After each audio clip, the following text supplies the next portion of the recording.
असी यसू दे असी हाँ गवाह यसू दे। सबको जय मसीह की। स्वागत है आपका प्रोग्राम गवाह यीशु में। तो जैसा कि प्रभु के वचन में लिखा है कि चाहे तेरे पाप लाल रंग के भी क्यों ना हो, मैं उनको हीम के समान श्वेत कर दूंगा। तो आज हम आपको एक ऐसे ही गवाह के साथ मिलाएंगे जिनके पापों को परमेश्वर ने हीम के समान श्वेत कर दिया है और आज वो परमेश्वर की गवाही दे रहे हैं। तो आइए हम मिलते हैं सिस्टर रमनदीप जी के साथ। जय मसीह की सिस्टर जी। जय मसीह ब्रदर। सिस्टर जी स्वागत है आपका प्रोग्राम गवाह यीशु में। Thank you. तो सिस्टर जी मैं चाहता हूं कि आप लोगों को थोड़ा अपने बारे में बताएं कि आप क्या करते हैं और कहां के रहने वाले हैं। जय मसीह की सबको। परमेश्वर का धन्यवाद, खुदा की महिमा हो। मेरा नाम रमनदीप और मैं दीनानगर सिटी से रहने वाली हूँ और अब मैं गवर्नमेंट जॉब की प्रिपरेशन कर रही हूँ। तो सिस्टर जी हम चाहते हैं कि आप लोगों को बताएं कि मसीह में आने से पहले जो आपकी लाइफ थी वो कैसी थी। परमेश्वर में आने से पहले मेरी लाइफ बाकी स्टूडेंट्स की तरह थी कि जैसे बाकी कॉलेज स्कूल में मौज मस्ती करते हैं, पाप में थे और ऐसी चीज़ें कि अभी मैं आपसे शेयर करूंगी कि जो चीज़ें नॉर्मल लोगों में नहीं होती वो मेरे में थी। मेरे बचपन से ही मेरे पेरेंट्स ने मेरे को ना एक लड़कों की तरह पाला पोसा, क्योंकि उन्होंने कभी भी लड़कियों और लड़कों में भेद नहीं करा। मैं घर में बड़ी थी तो मेरे फादर ने मुझे बॉयज़ की तरह ही पहनना, खाना पीना और रहना। और ज़्यादातर जब मैं बड़ी हुई और मैं अपने कज़न के भी ज़्यादा रही, मैं सिस्टर के बीच नहीं ज़्यादा रही। कज़न्स के शादियों में कहीं भी जाना तो मेरे कज़न्स ज़्यादा साथ में होते थे, तो वैसे ही मैं गेम्स खेलती थी, वैसी मेरी एक्टिविटी थी। तो मेरे को कभी भी नहीं लगा कि मैं एक लड़की हूँ, मेरे को ऐसा लगा कि मैं लड़कों की तरह ही हूँ। तो मोस्टली एक पल के लिए भी कभी लगता ना कि आप लड़की हो, मेरे को लड़कियों की तरह बिल्कुल फील नहीं होता। मेरी फीलिंग्स अलग थी, मेरा एटीट्यूड अलग था। तो जब मेरे को ये चीज़ें बाद में लड़कियों के बीच पढ़ती थी, खेलती थी, तो मेरे को उनके बीच वो इंटरेस्ट नहीं था जो मैं लड़कों के साथ मतलब थोड़ा इजी वे से रहती थी। तो धीरे धीरे ऐसा हो कि जब मैं स्कूल में जाती रही तो लड़कियों के बीच में रहना, तो मेरे को ऐसा लगना है कि हज़ारों लड़कियां जैसे स्कूल में है तो मैं उनके बीच एक लड़का हूँ। तो वो अट्रैक्शन का कारण था कि मेरे को ऐसा लगता था कि ये सारी मेरी गर्लफ्रेंड्स हैं। तो जो मेरे कज़न थे वो वैसी बातें करते थे और जो भी फ्रेंड्स मिलते थे वो भी लड़कों की बातें करते थे। तो मेरे को ये बड़ी चीज़ें लगती थी कि ज़्यादा लड़कियां मेरे साथ रहती हैं। जब ऐसी चीज़ें रही मेरे साथ तो मेरे कज़न ऐसे थे कि जब हम छुट्टियों में भी कभी उनके घर जाते थे तो वो मेरे को छेड़ते थे कि हाँ इतनी लड़कियों के तेरे को कॉल आ रहे हैं, कि मेरी फ्रेंड्स पूछती हैं खाना खा लिया, कब आ रहे हो। तो उनको ये चीज़ें थी कि इतनी लड़कियां तेरे को पूछ रही, हमें भी 1-2 नंबर दे दिया करो। तो वो चीज़ें मेरे को बुरी नहीं लगती थी, मेरे को अपने आप पे बड़ा गरूर होता था कि हाँ मेरे भाई मेरे कज़न मेरे से ये बातें कर रहे हैं। तो मैंने कभी ये नोट नहीं करा था, तो ये चीज़ें खुदा मेरे में नोट कर रहा था। तो जब मैंने ये चीज़ें नोट नहीं करी और ऐसे ही मैं कॉलेज लाइफ में बढ़ती गई, तो जब मैं स्कूल में थी तब भी एक लड़की मेरे साथ कांटेक्ट में आई। 10th क्लास में मेरे साथ एक लड़की आई। पहले भी मैं लड़कियों में रहती थी बट वो ऐसा था कि वो ऐसे कांटेक्ट में आई कि मेरे को सिंगिंग का शौक था। तो मैं उसके साथ अन्य जाति सॉन्ग, जैसे हम बॉलीवुड सॉन्ग होते हैं, हॉलीवुड सॉन्ग होते हैं, तो हम गाते थे, अंताक्षरी खेलते थे। तो जितने भी सॉन्ग आजकल आप सुनते हो उससे पहले तो बहुत सॉन्ग हम लोग गाते थे। तो उसके कारण उससे मेरा ज़्यादा लगाव हो गया। तो जिसके कारण उसके साथ ज़्यादा समय स्पेंड होना और उसने मेरे साथ ज़्यादा समय स्पेंड करना, तो ये नहीं पता था कि वो समय स्पेंड करते करते हम एक पाप में गिरते जा रहे हैं। वो चीज़ें जो गुनगुनाते थे, जो बोलते थे, तो वो मेरे लाइफ पे वर्क कर रही थी। तो हम सेम वैसे लव सॉन्ग वगैरह गाते हैं, तो सेम एक दूसरे के लिए वो अट्रैक्शन पैदा हो गई। एक टाइम ऐसा आया कि हम लोग उस जगह पे पहुंच गए, उस लव स्टोरी को शुरू कर दिया कि जो वो तो जानती थी पर मेरे को नहीं पता था, क्योंकि वो मेरी सीनियर रही, वो मेरे से सीनियर थी और मैं उस पर ज़्यादा ट्रस्ट करती थी। और ऐसे ही मेरी पूरी फैमिली उस पर ट्रस्ट करने लग पड़ी, जिसके कारण मेरे को कभी ऐसा लगा कि वो मेरी प्रोटेक्शन है, जैसे वो मेरे को संभाल लेगी, हर जगह उसने मेरे साथ होना, हर मेरी लाइफ का डिसीज़न वो लेती थी। तो मेरे फादर से, मेरी मदर से वो कांटेक्ट थी और मेरे मदर फादर भी उसके साथ मेरे को ज़्यादा जाने देते थे। तो ऐसे ही काफ़ी समय निकलता गया और तब मेरी एक स्टडी पे इफेक्ट था। जैसे मैं पढ़ना चाहती थी, आगे कुछ करना चाहती थी, पर मेरे माइंड पे उसका ही सारा ख्याल था। फिर हम धीरे धीरे ऐसा हो गया कि जैसे एक लव स्टोरी शुरू होती है, उसका साथ मेरे साथ था, मेरा उसके, हमारा कोई एक्स्ट्रा फ्रेंड नहीं था। तो उसने क्या करा कि जब भी मैं कोई बात करनी, जब भी किसी फ्रेंड से, तो उसने जेलसी फील करनी। तो मेरे को ऐसा लगना कि दुनिया में सबसे ज़्यादा प्रेम मेरे को यही करती है, और वो बोलती भी थी कि हाँ मेरा प्रेम तुमसे ज़्यादा है। तो मेरे को कभी भी नहीं ऐसा लगा, हमें ऐसा लगा कि हम पूरी लाइफ एक साथ रहेंगे। फिर धीरे धीरे ऐसा होगा कि जैसे हम एक दूसरे के लिए इतने इनसिक्योरिटी फील करने लग पड़े कि जैसे गर्लफ्रेंड बॉयफ्रेंड फील करते हैं। तो हमने ऐसा करा कि हाँ, हम अभी शादी करेंगे एक दूसरे के साथ। तो ये डिसीज़न ऐसे बनते गए कि जैसे हम देखते हैं अभी भी कि लड़कियां शादी करती हैं और एक लड़के के रूप में होता है, एक लड़की के रूप में, और सेम स्पिरिट मुझ में वो कार्य कर रही थी कि मैं अपने आप को एक लड़के की तरह फील कर पा रही थी। वो एक लड़की और मैं एक लड़का, उसके लिए ये करना है, मतलब हर एक चीज़ जो एक हस्बैंड डिज़ाइन करता है, एक लड़की अपने लिए सोचती है, वो हर एक चीज़ हम एक दूसरे के लिए सोच पा रहे थे। कि यहाँ तक कि ऐसे ऐसे प्रॉमिस कर दिए थे कि सोच भी नहीं सकते, कि बहुत बड़े बड़े प्रॉमिस कर दिए कि कभी नहीं साथ छोड़ेंगे, ऐसे वाले थे। तो धीरे धीरे ऐसा हुआ कि जब मैं बढ़ती गई और परमेश्वर को थोड़ा जानना शुरू करा, क्योंकि कभी कभी ऐसा होता था क्रिसमस आ गया, कोई त्यौहार आ गया तो चर्च में देखने चले गए इंजॉयमेंट के लिए, तो तब खुदा के वचन ने मेरे को थोड़ा थोड़ा छूना शुरू करा। पर मेरे को पूरी तरह नहीं पता था, कभी कभार चले गए और बीच में सिंपल लाइफ वैसी जैसे अन्य जाति करते हैं लड़कियों की तरह। तो मैंने कभी भी ये फील नहीं करा कि मैं इस पाप में गिरती जा रही हूँ। और एक टाइम ऐसा आया कि वो लड़की ने जब मेरे पे पूरी तरह फोकस करना शुरू कर दिया, मेरी पढ़ाई पे इतना ज़्यादा टेंशन था कि मैं कॉलेज में कोई नया फ्रेंड्स नहीं बना सकती थी, कहीं जा नहीं सकती थी, एक दूसरे की मर्ज़ी के बिना हम लाइफ में कुछ नहीं कर पा रहे थे।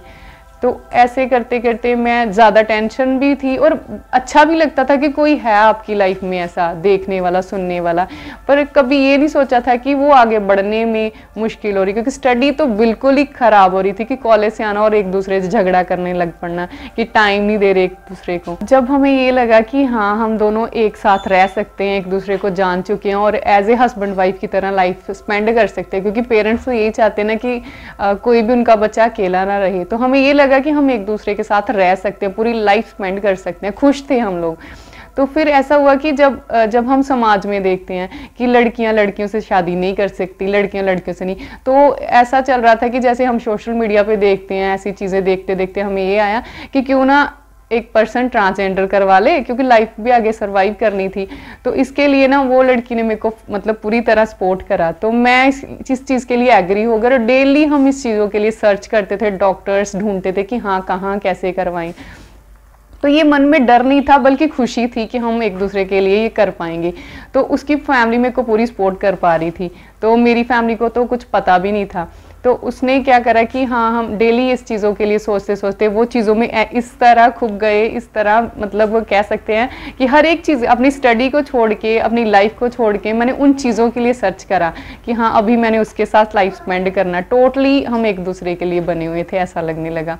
उसके बाद जब हमें थोड़े टाइम के बाद लगा कि गवर्नमेंट ने लॉ पास करा था हाई कोर्ट से कि समलिंगिंग कुछ था, तो उसके लिए उन्होंने करा था कि लड़कियां लड़के, जैसे फॉरेन में फ्रीडम है वैसे ही इंडिया में भी वो लॉ पास हो गया था। एक्ट के अकॉर्डिंग हमें उस दिन मेरे को लगा कि हाँ, थोड़ा सा हमें सपोर्ट है। फिर हमने उसके बारे में छोड़ दिया, ट्रांसजेंडर का ऑपरेशन के बारे में छोड़ के। और उस दिन मेरे को आज तक मेरे रिलेटिव्स को, जितने लोगों को भी पता था, उनके बीच में मेरे कज़न्स, मेरे रिलेटिव्स के जितने लोग मुझे जेंट्स जानते थे, उनको पता था ये मेरी सारी स्टोरी के बारे में। उन्होंने सबने मेरे को कांग्रेस बोला और इस हद तक कि जैसे किसी ने बहुत बड़ी जीत हासिल कर ली। उन्होंने मेरे को अप्रिशिएट करा कि हाँ, अब तो तेरे रास्ते क्लियर है, तो तू शादी करेगी, तेरी शादी में हम शामिल होंगे, ऐसी सारी बातें।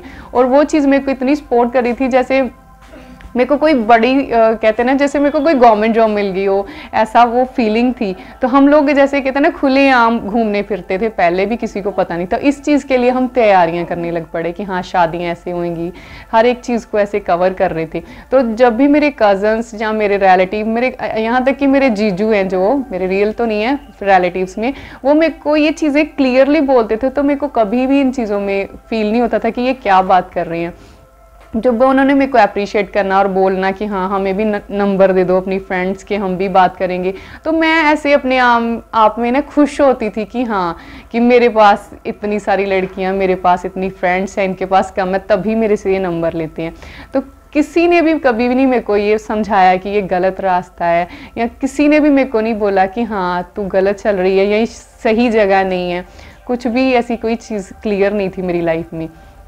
तो हम लोग जब ये एक्ट पास हो गया तो हम लोग ज़्यादा इस चीज़ के बारे में सोचते सोचते आगे बढ़ने लगे। इस तरह हमारी लाइफ बहुत ज़्यादा आनंदित और खुशी के साथ चल रही थी और हमें किसी की भी फिक्र नहीं थी, ना फैमिली की ना समाज की, कि हमें पता था कि अभी हमारे लिए सारे रास्ते क्लियर हैं और हमने इसे एक्शन लेना, बस शादी की तैयारियाँ चल रही थी, हमारे मन में ये ख्याल थी। तो सिस्टर जी, मैं जानना चाहता हूँ कि फिर आपने प्रभु यीशु मसीह के बारे में पूरी तरीके से कैसे जाना और आप इस चीज़ से कैसे पूरी तरीके से आज़ाद हुए? उससे पहले जैसे हम अन्य जगहों पे जाते हैं ना, कोई फंक्शन होता है, फेस्टिवल होता है, उसी तरह चर्च में भी कभी कभार 25th को चले गए देखने सेलिब्रेशन, तो उसी तरह मेरे को थोड़ा बहुत पता था कि हाँ जीसस है कोई, है ना।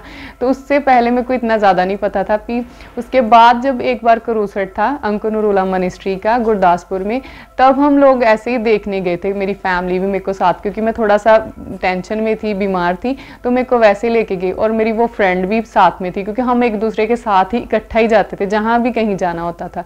तो वो मेरे साथ थी, मेरी फैमिली भी मेरे साथ थी।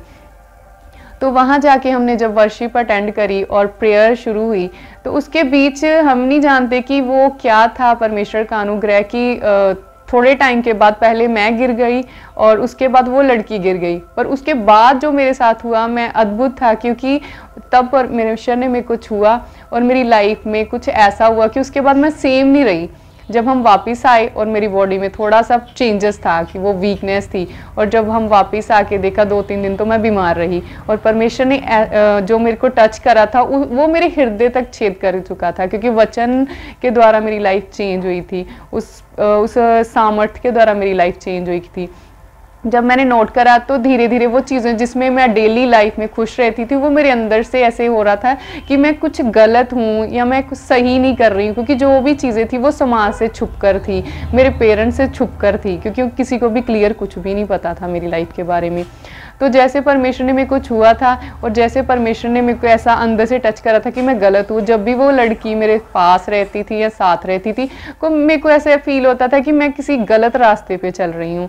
और धीरे धीरे ऐसा ना कि फिर मैंने आराम से परमेश्वर को, जैसे होता ना कि हम किसी का सहारा मिल जाता है, तो मैंने चर्च में जाना शुरू करा। तब फर्स्ट टाइम जब मैं वहाँ गई तो मेरे को वचन जो अपोस्टल जी बता रहे थे कि लड़कियों को लड़कियों की तरह और लड़कों को लड़कों की तरह रहना चाहिए, तो मेरे को ऐसा लग रहा था कि कोई मुझसे बात कर रहा है, मुझे बोल रहा है वो चीज़ों के बारे में। तो मैंने वो वचन को सुना और थोड़ा सा फील भी हुआ उस टाइम भी, बोल क्या रहे, इनको कैसे पता मेरे बारे में कि मैं इस चीज़ के लिए यहाँ आई हूँ। और आराम से ये चीज़ें मेरे को समझ में आ रही थी, जो आज तक मेरे को ये बाइबल के बारे में कुछ भी क्लियर नहीं होता, भी पता नहीं क्या है, कौन सा धर्म है, ये क्या बातें करते हैं। बट तब मेरे को ऐसा लगा कि बड़ा कोई सिंपली वे से मेरे को समझा रहा है, और जो भी मेरी लाइफ में चल रहा था उस समय, वो हर एक वचन मेरे को टच कर रहा था, वो वचन मेरे को समझ में आ रहा था। तो उन्होंने बताया कि हाँ, परमेश्वर के वचन में ये लिखा है कि परमेश्वर ने आदम और हवा को बनाया। तो वो चीज़ों ने मेरे को क्लियरली, फिर मैंने आके जब वचन पढ़ना, फिर संडे जाना चर्च में शुरू करा। जब मैं चर्च में जाती थी तब मेरे मन में वो शांति, वो आनंद आता था, खुशी आती थी कुछ। तो जब मैं वापस आती थी वो सेम लड़की के साथ, वो फ्रेंड्स के साथ मेरा लाइफ वैसे चल रहा था, तो मेरे को अंदर से ऐसा लग रहा था कि मुझे चेंज होना है, मुझे बदलना है। तो जब मैं बदलना चाहती थी बट मेरे से छूट नहीं रहा था, क्योंकि वो एक नशे की तरह थी मेरी लाइफ में, कि मैं चाहती थी उससे बचना, उससे अलग होना, क्योंकि मेरे को जीना था। क्योंकि जब मैं परमेश्वर के घर में जा रही थी तब मेरे पे वो ज़्यादा अटैक हो रहे थे, वो ज़्यादा टेंशन डिप्रेशन में जा रही थी, क्योंकि जब परमेश्वर के घर को हम चुनते हैं तो जो चीज़ें होती हैं, बीमारियां होती हैं हमारी लाइफ में, वो टेंशन जो हमारी आंखों से ओझल है, हमारे दिल दिमाग से ओझल है, हमें नहीं पता होता क्या है, वो परमेश्वर हमें दिखा रहा था। और सेम वो मेरी बुद्धि जो भ्रष्ट हो चुकी थी, वो बुद्धि जो मेरी खुल ही नहीं पा रही थी कि मैं सही क्या है गलत है, नहीं मेरे को पता था। ना मैं अपने पेरेंट्स से खुल के बात कर पाती थी और ना ही मैं अपने कभी ब्रदर सिस्टर से बात कर पाती थी। मैं सारी बातें, सारी लाइफ उस लड़की के साथ ही शेयर करती थी। वो मेरे को समझती थी, ऐसा लगता कि पूरी दुनिया ही वही है मेरी। तो मैंने कभी पेरेंट्स के साथ नहीं। तो जैसे मैंने चर्च में जाना शुरू करा, परमेश्वर को जाना शुरू करा, तो मेरा प्रेम है जो मेरे पेरेंट्स के साथ जुड़ना शुरू हुआ, मेरे भाई बहनों के बाद ज़्यादा होना शुरू हुआ। तो मैंने उससे टाइम कम देना शुरू करा, तो उसकी वजह से हमारे बीच बहुत ज़्यादा लड़ाई झगड़े होने लग पड़े। बहुत ज़्यादा एक दूसरे को ऐसी बातें बोल देते थे जो कभी नहीं आज तक बोली थी।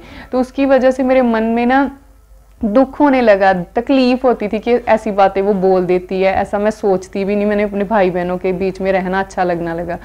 तो ऐसे करते करते काफ़ी समय निकलता गया और ये लड़ाई झगड़े बढ़ते गए। उसकी वजह से फिर क्या हुआ कि मैंने चर्च को ज़्यादा फॉलो करा, परमेश्वर के वचन को ज़्यादा, कि शायद हो सकता है किसी कारण हमारे बीच में दूरियां पड़ गई हैं या क्या है, कुछ नहीं जानती थी मैं। जब मैंने परमेश्वर को फॉलो करा, मेरी लाइफ साफ होती गई, मेरा दिमाग क्लीन होता गया और मेरा हृदय जो बहुत गंदगी से भरा हुआ था, मेरा दिमाग जो उसके लिए सोचता था, ना तो मैं अपने फ्यूचर के लिए कभी सोच पाई थी, ना मैं अपने पेरेंट्स के लिए कभी सोच पाई थी, और ना ही मैं कुछ अपने लिए पर्सनल की मेरी बेइज्जती हो रही है या लोग क्या सोचते हैं, मेरे को इन चीज़ों से बिल्कुल मतलब नहीं था। तो मैंने जब परमेश्वर को चुना तो मेरी बुद्धि पहले खुली, मेरी सोच अलग हो गई कि हाँ मेरे को लाइफ में ऐसे सरवाइव करना है। जब मैंने चर्च में जाना शुरू करा तो वो लड़की के साथ मेरा जो कांटेक्ट था थोड़ा कम होता गया और परमेश्वर के साथ मेरा जो समय था वो व्यतीत होने लगा, क्योंकि मुझे परमेश्वर के वचन से शांति मिलती थी। वो लड़ाई झगड़ों से अलग होना मन हो गया मेरा और अपनी फैमिली के साथ ज़्यादा मेरा समय स्पेंड होने लगा और मुझे दिल से अच्छा लगता था कि मेरी लाइफ में कोई है। मेरे पेरेंट्स भी थे, ये मेरे को बाद में रियलाइज़ हुआ। तो मैंने जब वहाँ से निकलना चाहा, उस पाप से निकलना चाहा, पर मेरे से निकला नहीं जा रहा था, वो एक नशे की तरह मेरी लाइफ में था, क्योंकि मैं जब जब उसे छोड़ना चाहती तब तक वो अटैक, जैसे वो हम बोल देते हैं कि जब जब मैंने उससे दूर होना चाहा तब तब वो चीज़ें मेरे पे और ज़्यादा कि मैं अकेले ज़िंदगी नहीं स्पेंड कर पाऊँगी, ऐसा लग रहा था मेरे को।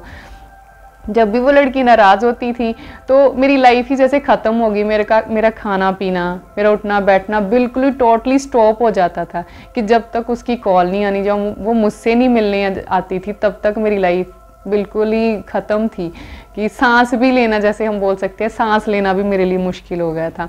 तो जब परमेश्वर का वचन का एक सहारा था, जब मैं चर्च में जाती तो मेरे को फील होने लगा कि कहीं से मेरे को कुछ शांति मिल रही है, कहीं से शायद हो सकता है, क्योंकि मैंने चर्च भी उसके लिए जाना शुरू करा था कि जो भी हमारे बीच में झगड़े हो रहे हैं वो सॉर्ट आउट हो जाएंगे, तो कोई तो है ना भगवान है जो हमें फिर से मिला देगा, क्योंकि समाज में भी रहना था, पेरेंट्स को भी, तो वो मैंने सहारा लिया, जैसे कह सकते हैं भगवान का, कि वो मेरी लाइफ में चाहिए मेरे को। तो पवित्र वचन से मुझे वो सामर्थ्य मिला जिसमें एक वचन लिखा था, मैं पिता से विनती करूंगा और वो तुम्हारे लिए एक ऐसा सहायक भेजेगा जो सर्वदा तुम्हारे साथ रहेगा। तो ये वचन ने मेरे को ऐसे सपोर्ट दी, इस वचन ने मेरे को संभाला कि हाँ कोई तो है जो मुझे हमेशा संभालेगा, चाहे मैं सही हूँ गलत हूँ, जैसे भी हाल में हूँ। तो मैं उस लड़की के लिए ये विनतियाँ उस परमेश्वर से करती रही कि हमें एक साथ कर दे परमेश्वर, जो लड़ाई झगड़े हैं वो सॉर्ट आउट हो जाएं और हम एक दूसरे के लिए पूरी लाइफ स्पेंड कर सके। तब मेरे को निकलने का नहीं था, बल्कि उसके साथ रहने का था ज़्यादा मन में। तो मैंने ऐसे ही करा। तो जब मैं ज़्यादा परमेश्वर में बढ़ती गई, जब मेरे को ऐसा था कि मेरे को परमेश्वर का वचन टच कर रहा था कि मेरे को संडे जाना है अभी चर्च में, तो मैं चर्च में जाना शुरू हो गई। जब मैं चर्च में जाती थी तो मेरा मन शांत रहता था और जब मैं वापस आती थी तो मेरे मन में वो चेंजेस आने शुरू हुए कि जैसे मैंने परमेश्वर के वचन को पढ़ना है, वो वर्शिप करनी है।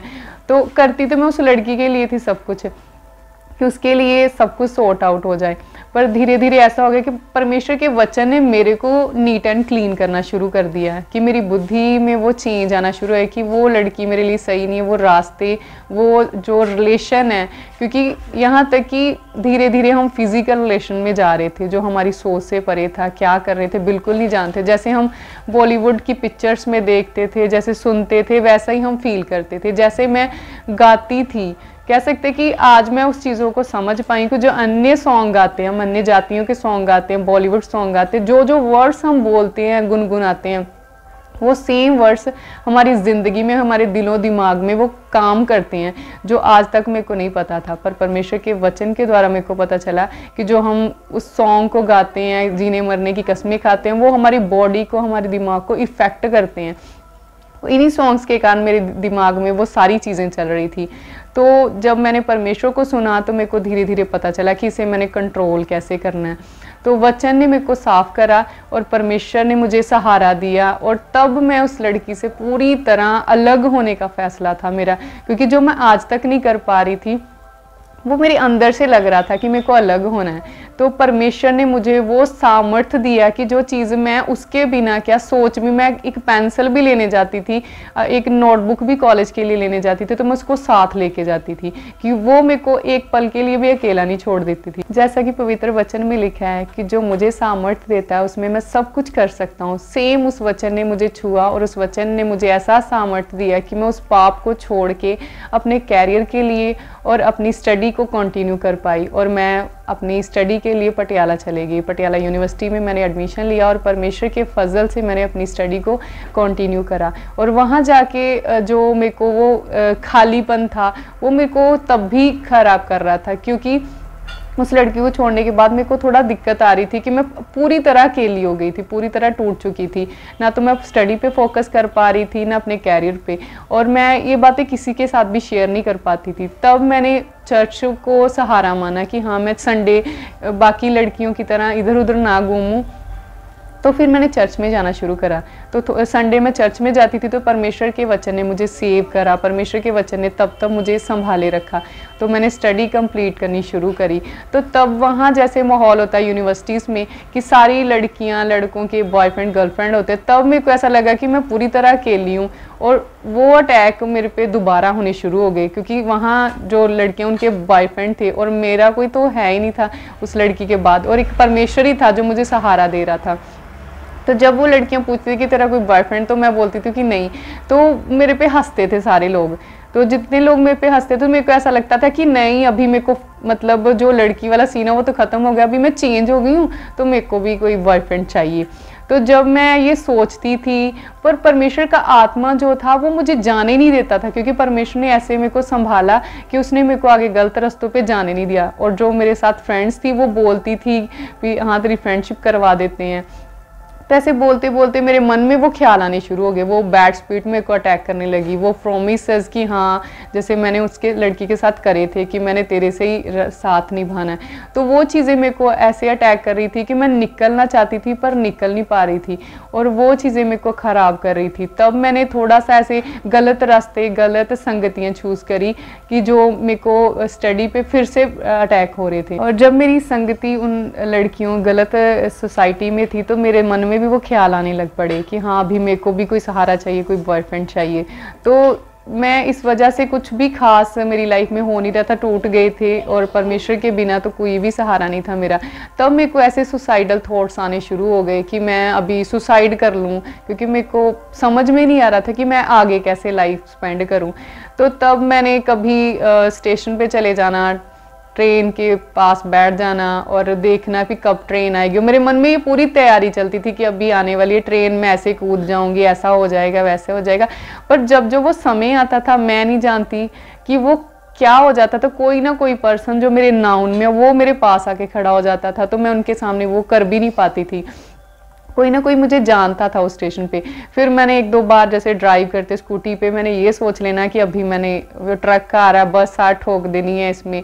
तो सेम वो चीज़ें मेरी पूरी रेडी होती थी। पता नहीं वो परमेश्वर का वचन मुझे कैसे संभालता था कि हाँ अगर तूने ऐसा करा तो तेरे पेरेंट्स से लोग सवाल पूछेंगे, तेरे बारे में क्या सोचेंगे।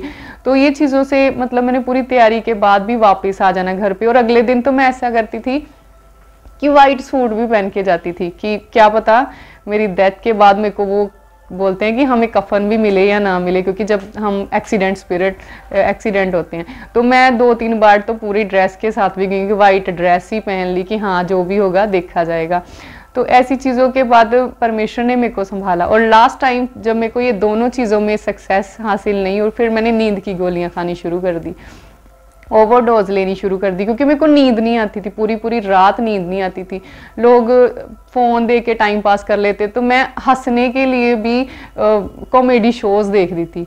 और कॉमेडी शो जितनी देर तक मेरा नेट ऑफ नहीं होता था मैं देखती रही, और पूरी रात मैं रो के निकाल देती थी।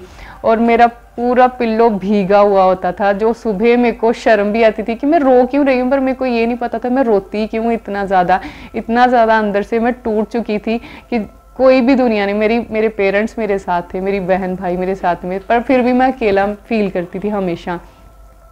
और कोई भी सोसाइटी में बैठना बंद कर दिया था, क्योंकि मेरे को समझ में नहीं आता था कि मैं आगे जीऊँ कैसे, मैं आगे बढ़ूँ कैसे। आगे लाइफ कैसे चलेगी मेरी। जैसे कि मैं यूनिवर्सिटी में स्टडी कर रही थी, तो स्टडी के दौरान ही सारे फ्रेंड्स छुट्टी वाले दिन सैटरडे संडे घूमने फिरने निकल जाते थे और मैं मोस्टली अकेले रह जाती थी, क्योंकि बाकी जो लड़कियां थी, मेरी रूममेट थी, बाकी फ्रेंड्स थे, सबके कोई ना कोई फ्रेंड थे, बॉयफ्रेंड थे, पर उस समय मेरे साथ कोई भी नहीं था, क्योंकि मैं पहले से बहुत ज़्यादा डर गई थी, तो मैं इस चीज़ों में नहीं पढ़ना चाहती थी। तो जब वो सारे चले जाते थे तो मैं रूम में अकेली रह जाती थी। जब मैं ज़्यादा अकेली होती थी तो वो चीज़ें मेरे को और ज़्यादा तकलीफ़ देती थी। तो फिर मेरे यूनिवर्सिटी के पास ही एक चर्च थी, तो जिसमें मैंने जाना शुरू कर दिया। जब मैं चर्च में जाती थी, वहाँ वर्शिप सुननी और वचन को सुनना, तो वो मेरे को थोड़ा हील करता था, वचन मेरे को वचन संभालता था। तो मैंने धीरे धीरे फिर हर संडे चर्च में जाना शुरू कर दिया और वहाँ सेवा करनी, परमेश्वर के लंगर में जो भी वहाँ सेवा होती थी मैंने वो शुरू करी, और मेरा फुल संडे परमेश्वर के साथ स्पेंड होने लगा। और मेरे मन में जो अकेलापन था, वो दर्द थी, वो तकलीफ थी, वो सारी धीरे धीरे ख़त्म होती गई। और हर संडे सैटरडे में ज़्यादा से ज़्यादा परमेश्वर के साथ समय स्पेंड करने लग पड़ी।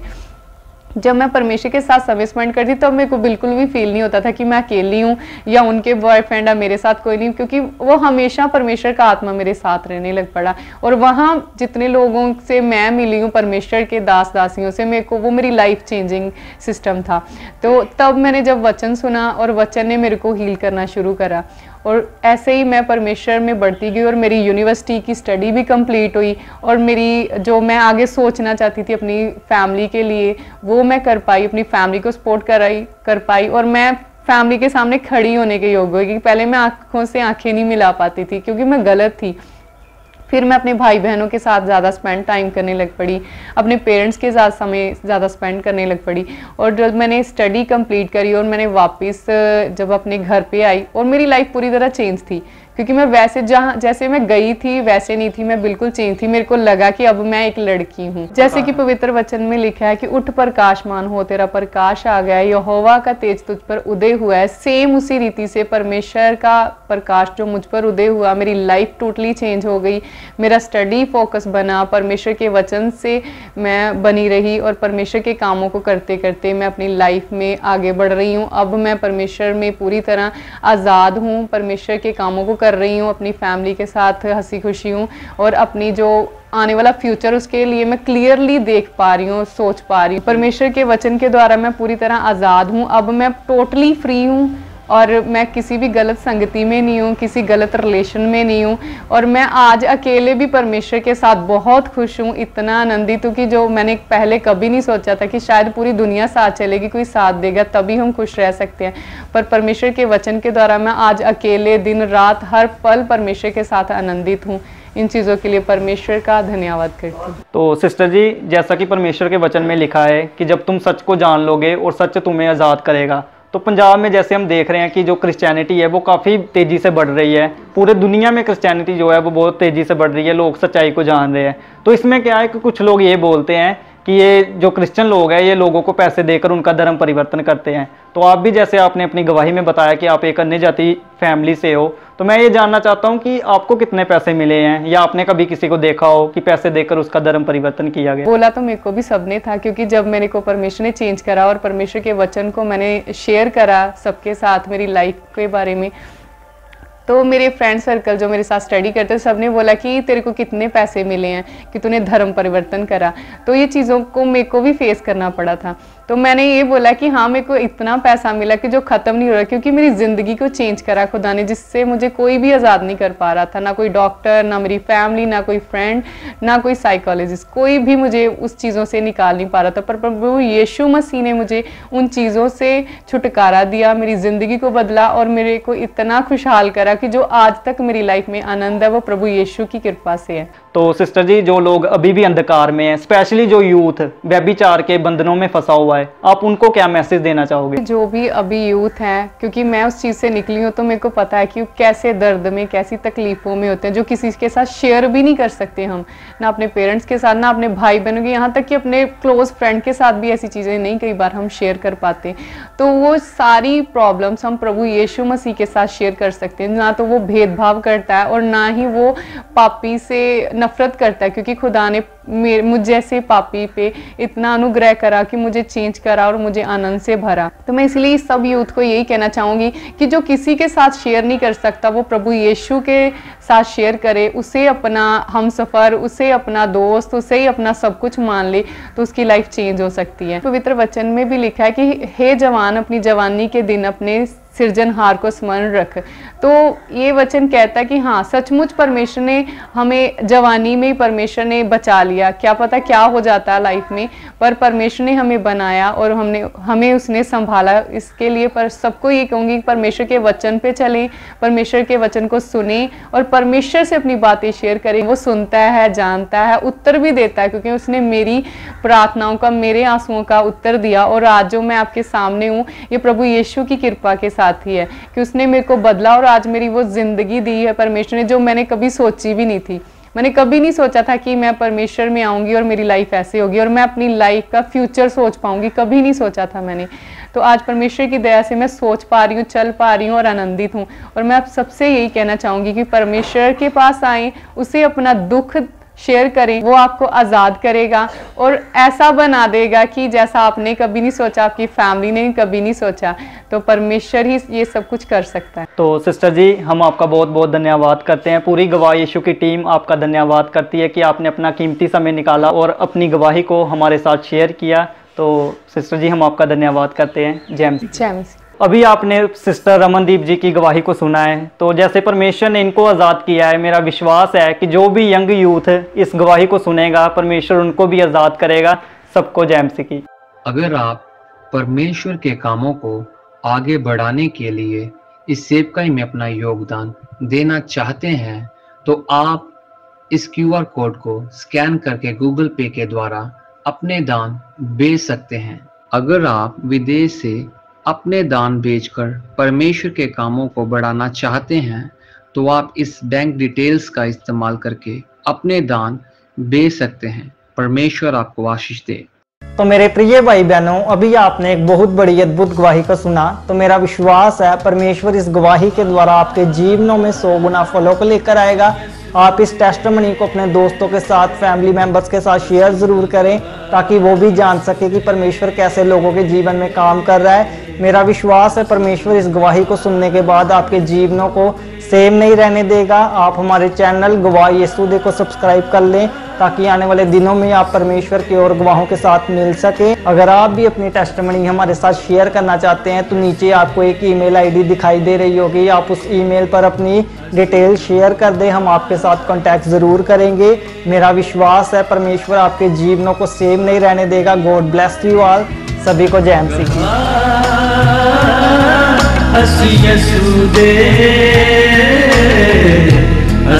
गवाह यीशु दे।